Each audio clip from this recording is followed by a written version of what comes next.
It took me a long time to figure this out, and I had to put aside my disbelief in religion in order to figure this out.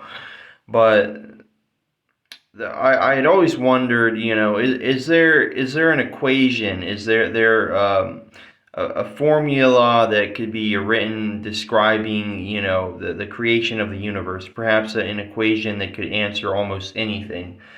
And I think that's possible, and I think it lies in the number seven. And the Quran and the in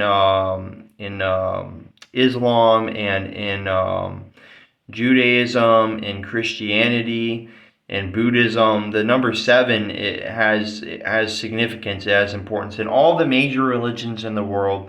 Seven is referenced, and in science, there's a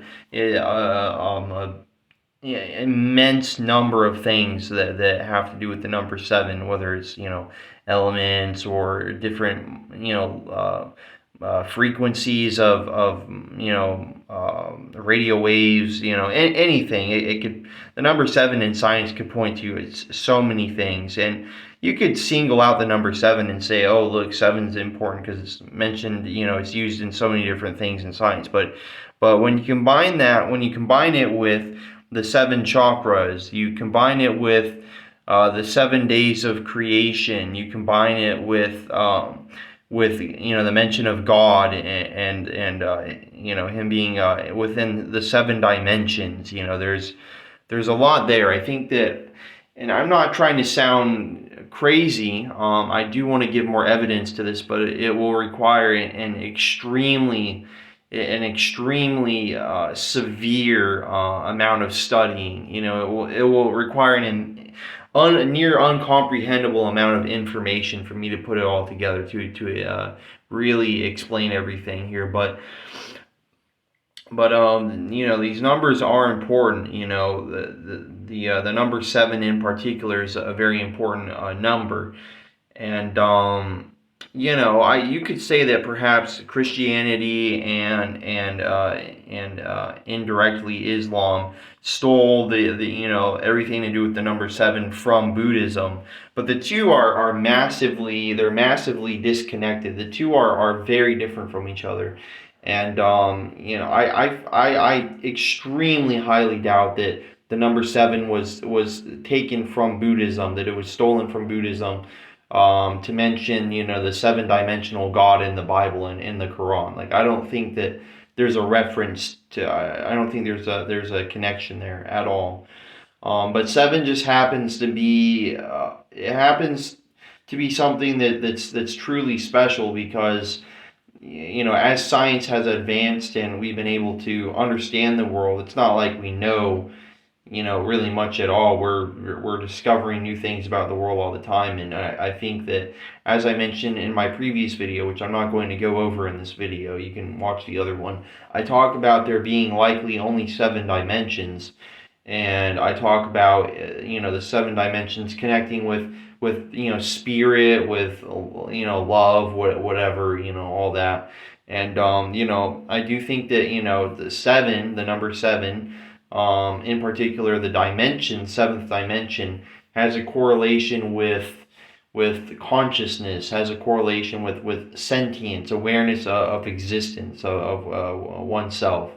And I think that seven is the number that may exist in the ultimate equation that Michio Kaku has speculated about.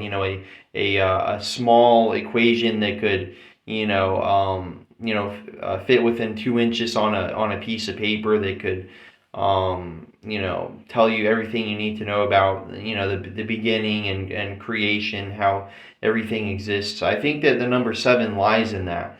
Math is important. We could use any symbol, but it's the number of things that seven alludes to. Seven different forms of existence, of awareness, of creation. Seven. The number seven, and perhaps the ultimate scientific equation that alludes to how the universe came to be. I think that seven is is related to the answer to the question we have. And I don't think we'll find that answer, from a scientific perspective. I don't think that we'll find, some deep answer to how quantum particles created existence using the number 7. I don't think we'll find that for a very long time. But I do think that the number 7, it alludes to to how existence came to be and what existence is. That being in my opinion, a 7-dimensional existence, and we're only aware of 4 dimensions, but we perhaps do exist within 7 dimensions. And I think the 7 chakras kind of, I think they're on to something with that. Just as in Hinduism, how they spoke about worlds within worlds, referring to subatomic particles and atoms existing, within like a massive void of space, like as if it's its own universe. Like Hinduism has alluded to a lot of things that we very recently discovered. And anybody can doubt that the atoms are what they seem to be. Anybody can doubt these things, but I mean, it's very clear that there's an existence that we can't see, that we can't interact with because it's so small. And so that's one very good example of just how brilliant Hinduism is. And there's a lot of brilliance in the Quran and in Christianity. In particular, Christianity and Buddhism. There's a lot of secrets, a lot of interesting Easter eggs within the two religions that allude to the brilliance of the number 7 and its importance. And so that's all I have to say in this video. Like, comment, subscribe, and I'll see you in the next one. So yeah.